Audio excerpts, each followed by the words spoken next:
ಬುದ್ಧಿ ತೋರಿದ ಪಾಕ್ಗೆ ಕಾದಿದೆ ತಕ್ಕ ಉತ್ತರ. ಪಾಕಿಸ್ತಾನಕ್ಕೆ ಈ ಕ್ಷಣದಿಂದಲೇ ದಂಡಂ ದಶಗುಣಂ.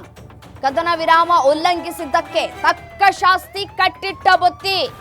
ಭಾರತೀಯ ಸೇನೆಗೆ ಫ್ರೀ ಹ್ಯಾಂಡ್ ಕೊಟ್ಟಿರುವಂತಹ ಕೇಂದ್ರ ಸರ್ಕಾರ ಚೀನಾ ಮಾತು ಕೇಳಿ ಕಾಲ್ ಕೆರೆದು ಬಂದ ಪಾಕ್ಗೆ ತಕ್ಕ ಪಾಠ ಕಲಿಸದೆ ಬಿಡುವ ಮಾತೇ ಇಲ್ಲ. ಮತ್ತೆ ಫೈರಿಂಗ್ ಮಾಡಿದ್ದೇ ಆದಲ್ಲಿ ಕೌಂಟರ್ ಅಟ್ಯಾಕ್ ಫಿಕ್ಸ್.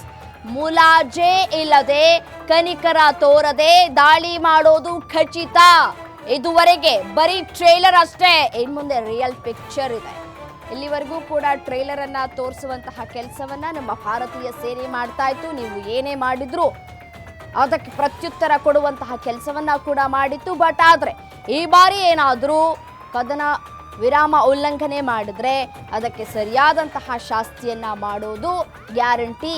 ಬರ್ತಿಟ್ಕೋಬಿಡಿ, ಇತಿಹಾಸ ಕ್ರಿಯೇಟ್ ಆಗೋದು ಈಗ.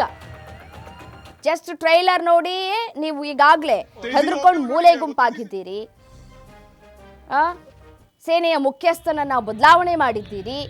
ಪಾಕಿಸ್ತಾನ ಪ್ರಧಾನಿ ಯಾವುದೋ ಒಂದು ಜಾಗಕ್ಕೆ ಹೋಗಿ ಅಡಗಿ ಕೂತಿದ್ದನ್ನು ಕೂಡ ನಾವು ಗಮನಿಸಿದ್ದೀವಿ, ನೋಡಿದ್ದೀವಿ. ಎಲ್ಲಿ ಭಾರತ ಯಾವ ರೀತಿಯಾಗಿ ತಿರುಗಿ ಬೀಳುತ್ತೋ ಅನ್ನುವಂತಹ ಭಯ ನಿಮ್ಮಲ್ಲಿ ಈಗಾಗಲೇ ಕಾಡ್ತಾ ಇದೆ. ಆದರೂ ಕೂಡ ನಿಮ್ಮ ನರಿ ಬುದ್ಧಿ, ದರಿದ್ರ ಬುದ್ಧಿ, ಮತ್ತೊಂದು ಮಗದೊಂದು ಏನು ಹೇಳಬೇಕು ಅದೆಲ್ಲವನ್ನ ಕೂಡ ಹೇಳೋದಕ್ಕೆ ಸಾಧ್ಯ ಇಲ್ಲ.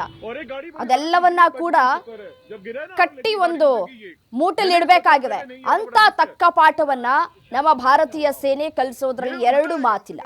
ಮತ್ತೆ ಫೈರಿಂಗ್ ಮಾಡಿದೆ ಆದ್ರೆ ಕೌಂಟರ್ ಅಟ್ಯಾಕ್ ಮಾಡೋದು ಫಿಕ್ಸ್ ಆಗಿದೆ. ಮುಲಾಜೆ ಇಲ್ಲ, ಯಾರ ಮುಖ ಮುಸುಡಿಯನ್ನು ಕೂಡ ನೋಡೋದಿಲ್ಲ, ಕನಿಕರವನ್ನು ಕೂಡ ತೋರೋದಿಲ್ಲ. ನಮ್ಮ ಭಾರತ ಶಾಂತಿ ಪ್ರಿಯ, ಇದನ್ನೇ ಎನ್ಕ್ಯಾಶ್ ಮಾಡ್ಕೊಳ್ತಾ ಇದೆ.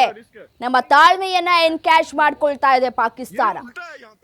ಮುಲಾಜೆ ಇಲ್ಲ, ಯಾವ ಕನಿಕರವನ್ನು ಕೂಡ ತೋರುವ ಮಾತೇ ಇಲ್ಲ.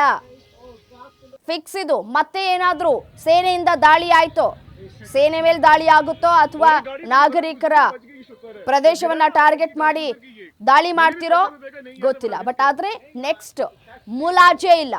ಜಸ್ಟ್ ಇವಾಗ ಟ್ರೇಲರ್ ಪಿಕ್ಚರ್ ತೋರಿಸೋದಂತೂ ಪಕ್ಕ.